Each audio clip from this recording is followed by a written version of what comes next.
તો કાલે આપણે ઇલેક્ટ્રોનીય વાહકતા અને આયનીય વાહકતા છે ચર્ચા કરી. આજ આપણે ચર્ચા કરવાની છે આયનીય દ્રાવણોની વાહકતાનું માપન. આપણને ખબર છે ફિઝિક્સમાં આવી કે કોઈ પણ ઘન પદાર્થ એટલે કે તાર હોય એનો અવરોધ માપવો હોય તો આપણે વિસ્ટન બ્રિજનો ઉપયોગ કરીએ છીએ. બરોબર?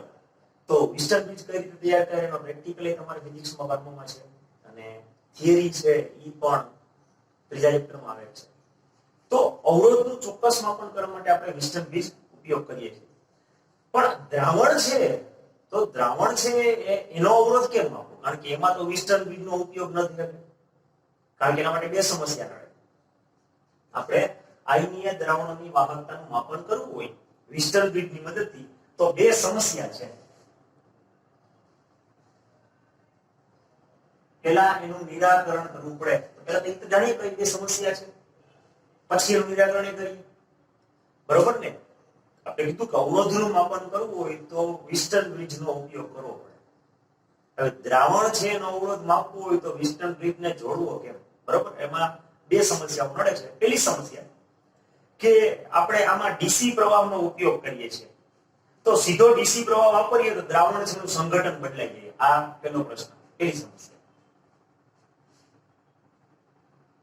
કે ડીસી પ્રવાહથી દ્રાવણનું સંઘટન બદલાય.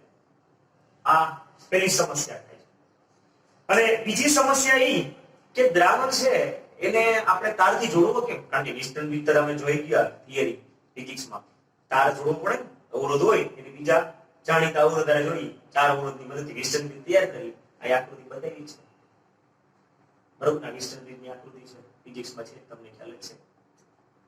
તો ઘન વાહક તારથી ધાત્વિય તારથી તમારે દ્રાવણને જોડવું કેમ? બરોબર ને? તો વિસ્ટન બ્રિજ સાથે ધાત્વિય વાયર જોડી શકાતું નથી. તો તારથી દ્રાવણને જોડવું કેમ? આ બે પ્રશ્ન છે, ઈ સમસ્યા છે ઈ છે. આનું નિવારણ કરીએ તો આપણે દ્રાવણ છે એનો અવરોધ કયો કે વાહકતા કયો ઈ માપી શકીએ. તો આ બંને સમસ્યાઓ છે એનું નિરાકરણ કરવા માટે આપણે શું કરશું? પહેલી સમસ્યાનું નિરાકરણ હું તો કે એસી ના બદલે ડીસી પ્રવાહ માપી ગયો એટલે સંઘટન બદલાવનું કામ પૂરું થયું. તો પહેલી સમસ્યા છે એ ઉલટ સુલટ અલ્ટરનેટ કરંટ વાપરી અને આપણે સમસ્યા છે એનું નિરાકરણ કરી શકીએ. બીજી સમસ્યા છે જે કે ભાઈ તાર દ્રાવણને તમે તારથી જોડવો કેમ? બરોબર ને? આવી રીતના અહીંયા તો માં તો ચોથો અવરોધ હોય તો અહીંયા તારથી દ્રાવણને જોડવો કેમ? આ સમસ્યાનું નિવારણ કરવા માટે આજે મેં બે આકૃતિ બતાવી છે. આ એનો ઉકેલ. એટલે કે બીજી સમસ્યા છે એના માટે ખાસ ડિઝાઇન કરેલું પાત્ર જેને વાહકતા કોષ કહેવાય. તો આ જે બંને આકૃતિ છે એ વાહકતા કોષની છે. બરાબર?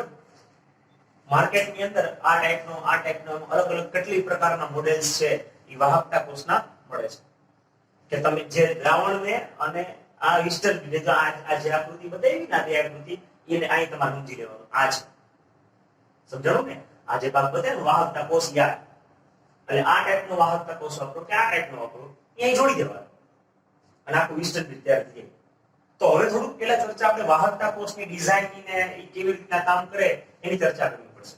અને પછી આપણે વળી પાછું દ્રાવણની વાહકતાના માપન ઉપર જશું. તો જાણો તમને કે ભાઈ અવરોધનું માપન કરવું હતું આપણે તો ત્યાં તો વિસ્તૃત હતું પણ દ્રાવણમાં રહેલા આયનનો અવરોધ માપવો હોય તો બે સમસ્યા હતી. કઈ બે સમસ્યા? એક તો ડીસી પ્રવાહથી દ્રાવણનું સંઘટન બદલાતું હતું અને દ્રાવણ છે એને તારાને જોડવું. આ બે સમસ્યાનું નિવારણ કર્યું. એસી ને બદલે ડીસી પ્રવાહ માપી લીધો અને તારનું સંઘટન આ ટૂંકમાં જોડવા માટે શું કર્યું? ખાસ પ્રકારના માર્કેટમાં વાહકતા કોષ મળે છે. બરોબર? તો આમાં હોય હું કે બે આ પ્લેટિનમ બ્લેકનો ઢોળ ચડાવેલી બે પ્લેટિનમની પટ્ટી હોય. ટૂંકમાં વિદ્યુત ધ્રુવ છે એવો હોય કે જેની ઉપર પ્લેટિનમનો બ્લેક ચડાવેલી પ્લેટિનમની પટ્ટી હોય. વિદ્યુત ધ્રુવ તરીકે વાપરવામાં આવે છે. રેડી? અને ઈ જે પટ્ટી હોય આ પટ્ટી બરોબર એ પટ્ટીનું આડછેદનું ક્ષેત્રફળ છે એ કેટલું હોય? એ હોય. અને બે વિદ્યુત ધ્રુવો વચ્ચેનું જે અંતર હોય એને એલ કહેવાય. બરોબર, એ જે વિદ્યુત ધ્રુવની જે પટ્ટી છે એની અરસ ચોરસ લ્યો તો એની આડછેદનું ક્ષેત્રફળ a અને બે વિદ્યુત ધ્રુવો વચ્ચે કેટલું અંતર છે એ બે પટ્ટીઓ વચ્ચે. માની લો કે આ એક પટ્ટી ને આ વિદ્યુત ધ્રુવ, તો આ આટલો ભાગ થયો, તો આ ક્ષેત્રફળ મારા આ બે થઈ અને આ બે વચ્ચેનું અંતર. સમજાઈ ગયું? તો એ જેટલું ક્ષેત્રફળ અને બે વિદ્યુત ધ્રુવો વચ્ચેનું અંતર l રાખીએ તો આપણે કાલે જ સૂત્ર આવ્યું હતું અવરોધનું. અવરોધનું માપન કરવું છે, અવરોધનું માપન કે વાહકતાનું માપન કે બે વસ્તુ એક જ છે, કારણ કે અવરોધ અને વાહકતા એકબીજાના વ્યસ્ત છે. તો r બરાબર ρ l ના છેદમાં a અને આ જે અવરોધકતા છે એના વ્યસ્ત ને વાહકતા કપ્પા કીધું યાદ હોય તો આપણે કપ્પા પણ મૂકી શકીએ. તો આને બદલે આ l ના છેદમાં a અને ρ ને બદલે હું મૂકીએ તો એનો ઉલટું એટલે 1 કપ્પા. સમજાણું આ વસ્તુ? હવે આપણે થોડુંક વૈજ્ઞાનિકોના જે પ્રેક્ટિકલ કરેલા છે એ બાબતમાં જવાનું છે. જો આ ફરક નામ છે, આ સૂત્રમાં હું કપ્પાને કર્તા તરીકે ગણના, બરોબર, આમાં થોડો ફેરફાર કરું છું. આ કપ્પા છે એ કર્તા તરીકે કરી નાખું તો આ r છે એ અહીંયા આવી જાય છે, આ કપ્પા અહીંયા ને અહીંયા, તો હું થઈ ગયું l ના છેદમાં r a. બરોબર, આપણે આવી રીતના લખ્યું. હજી તમે અલગ અલગ રીતે લખો, હજી હું આ r ને અહીં લઈ જાઉં કારણ કે બધાની જરૂર પડવાની છે. બરોબર, તો હું થઈ ગયું l ના છેદમાં a બરાબર r ઇન્ટુ આ કપ્પા. હવે આપણે આ સૂત્રની ચર્ચા કરવાની છે. આ બધા સૂત્ર કામ લાગવાના છે. બરોબર, તો આ જે l અપન a છે, આ l અપન a ને સંજ્ઞા નવી આપવામાં આવી છે g સ્ટાર. આ l અપન a ને શું નામ આપવામાં આવ્યું છે? g star. બરોબર, તો l અપન a રાશિ છે એને કહેવામાં આવે છે કોષ અચળાંક.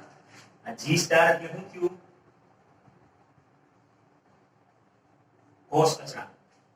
જો આ બધા સ્ટેપ છે એ ટેક્સ્ટ બુકમાં નથી, પણ આ બધે તમને સમજાવવા જોઈએ કે મેં કેમ લખ્યા છે. જો આ સૂત્ર તમને ખબર છે, r બરાબર ρ l ના છેદમાં a અને ρ અને કપ્પા એકબીજાના વ્યસ્ત એટલે ρ ને બદલે 1 અપન કપ્પા મૂકી દીધું. પછી મેં શું કર્યું, કાંઈ નવી નથી કર્યું, કપ્પાને કરતો કરી દીધો, r ને છેદમાં લઈ ગયા. બરોબર, l અપન a, r ને અહીં લઈ જાઓ તો કપ્પા r અને l અપન a એટલે શું લીધું છે? g star. આ l ના છેદમાં a છે એને જ g સ્ટાર કહેવામાં આવે છે. સમજાણું? તો l અપન a રાશિ છે એટલે કોષ અચળાંક કહેવાય અને તેને સંજ્ઞા આપણે શું આપી? g સ્ટાર આપી. રેડી? જે બંને l એટલે શું છે તમને ખબર છે કે બંને ધ્રુવો છે એનું આડછેદનું ક્ષેત્રફળ અને l છે બે ધ્રુવો વચ્ચેનું અંતર. રેડી? તો l અને a જાણીતા હોય, l ના છેદમાં l અને a જાણીતા હોય તો તમે g સ્ટાર એટલે કે કોષ અચળાંક ગણી શકો. પણ આજે હું કહું છું કે બે વચ્ચેનું અંતર અને આડછેદનું ક્ષેત્રફળ ને બધું માપવું બહુ મુશ્કેલી બન્યું છે અને ચોકસાઈપૂર્વક આપણે એને માપી શકતા નથી. બરોબર, એ આપણું કામ નહીં, થોડું સાયન્ટિફિકલી સાયન્ટિસ્ટ લોકોનું કામ થાય. તો l અપન a છે એનું માપન છે એ એટલું સહેલું નથી, સગવડભર નથી, અવિશ્વસનીય છે. એટલે આ જે કોષ અચળાંક છે g સ્ટાર એની કિંમત કેમ મેળવવી એનો રસ્તો કાઢવો પડશે કે કોષ અચળાંકનું માપન આપણે કેમ કરવું. બરોબર, આ સૂત્રમાં g સ્ટાર બરાબર r કપ્પા. બરોબર, એટલે કે l ના છેદમાં a ની કિંમત જોઈએ છે. તો ઘણા રીતે કહ્યું અહીંયા મેં આવડી આકૃતિ દઈ, બરોબર, પણ વાસ્તવિક કોષ જો તો એક બોલપેન જેવડા જ હોય. હવે બોલપેન જેવડામાં એવડા તો શું હોય? આડછેદનું ક્ષેત્રફળ. તો એ બેના અંતરની વાત કેવી કરી અને એ બે અવરોધો છે, વિદ્યુત ધ્રુવો છે એની વચ્ચેના ભાગમાં કેટલું દ્રાવણ રહેલું અને એ દ્રાવણની વાહકતા આપણે માપવી હોય અને અવરોધ માપન કરવું તો બહુ અઘરું થઈ જાય. બરોબર, એટલે આપણે ડાયરેક્ટલી ની ઇનડાયરેક્ટલી રસ્તા ગોતવા પડશે. તો આ l ના છેદમાં a છે એનું માપન છે ખૂબ જ મુશ્કેલી ભર્યું છે, એટલે કે અવિશ્વસનીય પણ છે. તો કોષ અચળાંક g સ્ટાર અથવા l ના છેદમાં a છે સામાન્ય રીતે જેની આપણે વાહકતા જાણતા હોઈએ મોટા ભાગે વૈજ્ઞાનિકોએ છે ને આખું આપણે કેમ તમે જોયું તો લોગ ટેબલ આવે એ આપણે જેનું લોગ જોવું એનું આખું ટેબલ તૈયાર એમાં આપણે જોઈને મૂકી દેવાનું. એવી જ રીતના શું કર્યું વૈજ્ઞાનિકોએ? એક જાણીતો વિદ્યુત વિભાજન લીધો અને એ વિદ્યુત વિભાજન તરીકે લીધું KCl. બરોબર, આ KCl ની જાણીતી સાંદ્રતા. તો આ l ના છેદમાં a નક્કી કરવા માટે વૈજ્ઞાનિકે શું રસ્તો કાઢ્યો કે વાહકતા જાણતા હોઈએ તેવું દ્રાવણ ધરાવતા કોષનો અવરોધ માપીને તમે KCl છે ની વાહકતા માપતા હોય તો વાહકતા જાણતા હોય તો એનો અવરોધ તમે આરામથી બે એકબીજાના વ્યસ્ત છે એટલે ગણી શકો. અને આ હેતુ માટે આપણે વૈજ્ઞાનિકો સામાન્ય રીતે કેવું વાપરેલું છે? KCl નું દ્રાવણ વાપરેલું છે. તો વાહકતા જુદી જુદી સાંદ્રતાએ જુદા જુદા તાપમાને ચોકસાઈપૂર્વક માપી અને વૈજ્ઞાનિકો આખું કોષ્ટક જ આપી દીધું કે ભાઈ KCl દ્રાવણ છે એની વાહકતા આટલી હોય, તાપમાન એટલું હોય તો અવરોધ એટલો મળશે. એમ આખું કેમ લોગ ટેબલમાં લોગ ટેબલ તૈયાર હોય એમ આનો KCl છે KCl નો આખો ટેબલ તૈયાર. એમાં તમને પેજ નંબર 78 ઉપર તમે જોજો એનો અમુક મૂલ્ય પણ આપેલા છે. બરાબર? તો KCl દ્રાવણની વાહકતા અને મોલર વાહકતા છે એનું આખું ટેબલ આપણને આપેલું છે. બરોબર? તો આ સૂત્ર ઉપરથી તમે R ની કિંમત મૂકી અને કપાની ગણતરી કરી અને પછી તમે G સ્ટાર એટલે કે L ના છેદમાં A નક્કી કરી શકે. એક વખત આપણને આ જે કોષ હોય વાહકતા કોષ એનો G સ્ટાર નક્કી થઈ જાય પછી તમે ગમે ઈ દ્રાવણ લ્યો એની તમે વાહકતા નક્કી કરી. પણ પહેલા આને સ્ટાન્ડર્ડાઇઝ એટલે કે L ના છેદમાં A નું મૂલ્ય નક્કી કરવા માટે એટલે કે G સ્ટાર ની કિંમત નક્કી કરવા માટે પહેલા શું કરવાનું છે? KCl ના દ્રાવણ લેવું પડે. તો જાણીતા KCl ના દ્રાવણની સાંદ્રતા લઈ તાપમાન ચોક્કસ રાખી અને G સ્ટાર નું મૂલ્ય મેળવી લેવાનું. અને ઈ પછી તમારે એક વખત G સ્ટાર એટલે કે L ના છેદમાં A આવી ગયું પછી તમારે ગમે ઈ દ્રાવણ હોય KCl સિવાય ઈ દ્રાવણનો અવરોધ અને એની વાહકતા માપી બેનો ગુણાકાર કરો એટલે તમને આરામથી તમે સોરી R નો અવરોધનું મૂલ્ય માપી લ્યો. તો શું કરીએ કે આ સૂત્ર મૂકીએ ને R L ના છેદમાં A જાણતા હોય એટલે કે G સ્ટાર જાણતા હોય આમ પણ લખીએ ને G સ્ટાર ના છેદમાં R. બરોબર? કારણ કે L ના છેદમાં A એટલે હું મૂક્યું G સ્ટાર. તો તમે આ એક વાર G સ્ટાર નક્કી થઈ ગયો અને તમે દ્રાવણનો ગમે બીજા દ્રાવણનો અવરોધ માપી લ્યો ઈ બેનો જવાબ લઈ લ્યો એટલે ભાગાકાર કરી તમને કોઈ પણ દ્રાવણની વાહકતા માપી ગઈ જે આપણે કરવાનું આયનીય દ્રાવણની વાહકતાનું માપન. તો આયનીય દ્રાવણની વાહકતા માપન કરવા માટે પહેલા શું કરવું પડે? આ બધી લપ કરવી પડે છે. હે? કારણ કે વાહકતા માપવા માટે આપણે G સ્ટાર નું મૂલ્ય પણ હોવું જોઈએ અવરોધ. તો G સ્ટાર નક્કી કરવા માટે મેં કીધું હવે મહેનત કરવી પડે કોષ અચળાંક. તો કોષ અચળાંકનું મૂલ્ય આપણે મળી જાય પછી આપણે કોઈ પણ દ્રાવણ છે એના અવરોધનું જ મૂલ્ય ગણતરી કરવાની. સમજાયું? તો કોઈ પણ દ્રાવણની વાહકતા પછી આસાનીથી માપી શકાય. રેડી? તો જો માપવા માટે પછી મેં કીધું ને આપણે માપી હોય બીજા કોઈ દ્રાવણની તો આવી રીતના આ વિસ્તરણ બીજની રચના કરવાની. આ વિસ્તરણ બીજની આકૃતિ તમને દેખાય છે જ્યાં R2 R3 અને R4 છે ઈ બે અવરોધો છે. આ R1 છે ઈ ચલ અવરોધ છે. દેખાય કે નિશાની કેવો છે? તો કે ઈ ચલ અવરોધ છે. O છે ઈ આંદોલક છે જે આપણને એને વીજ પુરવઠો પૂરો પાડશે. O આંદોલક. P છે યોગ્ય સંસૂચક એટલે કે સૂચન કરશે કેટલા ઉપર કાપો બધા. તમને ખબર છે તમે પ્રેક્ટિકલ કર્યો હોય અથવા કરશો તો વિસ્તરણ બીજની અંદર 0 ઉપર કાપો આવે ત્યારે સંતુલિત સ્થિતિ આવી ગઈ કહેવાય. બરોબર? તો એ સંતુલિત સ્થિતિ ઉપરથી તમે આરામથી R2 બરાબર R1 R4 ના છેદમાં R3 બરોબર? આ બે અવરોધો હોય એનું મૂલ્ય જાણતા હોઈએ. આ 0 અહીંયા સેટ કરવા માટે તમે ચલિત અવરોધના મૂલ્યની મદદથી જ્યાં ચલિત જ્યાં આવ્યો હોય તો બીજો મૂકી દો R1 4 અને 3. તમે R2 એટલે કે આપણે જે વાહકતા કોષ છે એના વાહકતાનું મૂલ્ય અવરોધ અને અવરોધ ઉપરથી વાહકતા કોષનું મૂલ્ય તમે માપી શકો. આવી બધી લાંબી લપ છે કરવી પડે આપણે પણ અત્યારના લેટેસ્ટ હાલના સમયમાં બહુ ખર્ચા નહીં એવા વાહકતા મીટર જ માર્કેટમાં મળે છે. તો આવી લપ કરવી પડે નહીં. સીધો વાહકતા મીટરમાં જે દ્રાવણની વાહકતા માપવી હોય એ મીટરને કઈ દ્રાવણમાં ડૂબાડી દો એટલે સીધો એમાં ડેટા આપે કેમ ઓલો કેલ્ક્યુલેટરમાં મૂલ્ય આપે સમય બતાવી દે એવી રીતના વાહકતા મીટર છે એ માર્કેટમાં પ્રાપ્ત છે. રેડી? તો ખાલી તમારે વાંચવાનું છે તો એ વાહકતા કે અવરોધ બેયનું મૂલ્ય વાહકતા અવરોધ એકબીજાના વ્યસ્ત છે એટલે વાહકતા કે અવરોધ કયો એ તમે માપી શકો. રેડી? પણ જરૂરી શું પડે છે કે એક વખત પહેલા કોઈ પણ વાહકતા કોષનો કોષ અચળાંક એટલે કે L ના છેદમાં A નક્કી કરવો મેન છે. તો L ના છેદમાં A નક્કી કરવા માટે હમણાં કીધું પ્રમાણે KCl છે એની જાણીતી સાંદ્રતા લઈ અને નક્કી કરવામાં આવે છે. રેડી? તો આ બધા સૂત્રો છે એ તમને મેં જે લખાઈ રીતે તમને કામ લાગશે આખું થિયરી વાંચવામાં. બરોબર? તો એક જ દ્રાવકમાં જુદા જુદા તમે વિદ્યુત વિભાજ્યના દ્રાવણ બનાવો તમે પાણી એક જ દ્રાવક લો. બરોબર? પાણીની અંદર તમે KCl એસિટિક એસિડ NaCl જુદા જુદા દ્રાવક લ્યો તો પણ એની વાહકતા અલગ અલગ હોય. તમે એક જ દ્રાવકમાં જુદા જુદા વિદ્યુત વિભાજ્ય લીધા એવી રીતના એક જ દ્રાવકની અંદર પણ KCl એક જ લ્યો અને એની સાંદ્રતા જુદી જુદી લ્યો તો પણ છે એની વાહકતાનું મૂલ્ય કેવું થઈ જાય બદલાય. અને એક જ દ્રાવક કોઈ જુદા જુદા વિદ્યુત વિભાજ્ય તાપમાન બદલાવ તો પણ વાહકતા છે એમાં ફેરફાર થાય. તો વિદ્યુત વિભાજ્ય અને તાપમાન છે એ ઇમ્પોર્ટન્ટ છે વાહકતાનું મૂલ્ય નક્કી કરવા માટે. બરોબર? તો દ્રાવણ છે એના આયનના ભાર અને કદ જેમાં વિયોજિત થાય છે એની ઉપર પણ આધારિત હોય.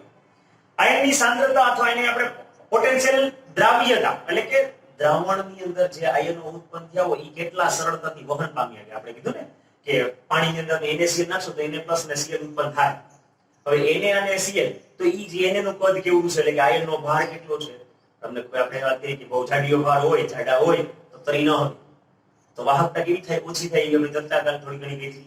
તો અહીંયા પણ એની ઉપર આપણે ધ્યાન કેન્દ્રિત કરવાનું છે કે આયનો ઉત્પન્ન થયા છે એનો ભાર કેવડો છે. કારણ કે બહુ ભાર અને કદ મોટું હોય તો એ સરળતાથી ઘૂમી ન શકે દ્રાવણની અંદર અને એને આધારે આપણે વાહકતા મળવાની છે. બરોબર. તો ભૌતિક દ્રષ્ટિએ આપણે હવે નવી એક વ્યાખ્યા રજૂઆત કરવાની છે. ઈ છે મોલર વાહકતા. એટલે દર વખતે શું છે કે આપણે પદાર્થ જે ઉમેરી એ 1 મોલ જ ઉમેરવાનો થયો.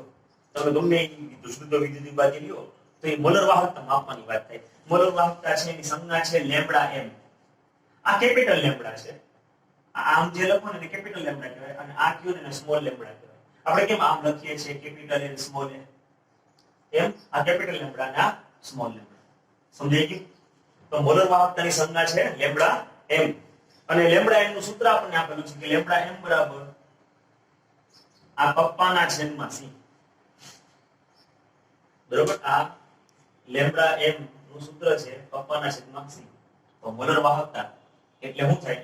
એ વાહકતા ભાગ્યા સાંદ્રતા જે દ્રાવણની હોય એની પેલો ભાગાકાર કરો એટલે તમને શું મળી જાય? મોલર વાહકતા મળે. રેડી? આ મોલર વાહકતા છે એનો એકમ છે siemens into metre square into mole inverse. આ એનો એકમ છે લેમ્બડા m નો. અને આપણે તમને ખબર છે કે સાયમન્સ આપણે મીટરને બદલે કેમાં યુઝ કરીએ છીએ? સેન્ટીમીટરમાં યુઝ કરીએ છીએ. બરોબર. તો એનો એકમ આપણે આ વાપરશું દાખલાઓમાં સેન્ટીમીટર ક્યુબ સ્ક્વેર અને આ મોલ ઇન્વર્સ. રેડી? તો મીટર બદલે સેન્ટીમીટર પણ વાપરી શકીએ. તો લેમ્બડા m બરાબર પપ્પાના છેદમાં c થઈ હતી. અને એનું રૂપાંતર છે કઈ રીતે થાય એના એકમોનું તો ઈ તમે ઉડાડી શકો, તમે જોઈ શકો છો. આપણે બે જાતના એકમો મીટર વાળા યુઝ થાય અને સેન્ટીમીટર વાળા યુઝ થશે. એટલે બેની ગણતરી આપણને આવડતી હોવી જોઈએ. પણ આ બે એકમો થાય. લેમ્બડા m નો એકમ સાયમન્સ ઇન્ટુ મીટર સ્ક્વેર અને મોલ ઇન્વર્સ. આ સાયમન્સ સેન્ટીમીટર સ્ક્વેર અને મોલ ઇન્વર્સ. સમજાણું? તો આખો મુદ્દો તમે જોઈ લો પછી આપણે આગળ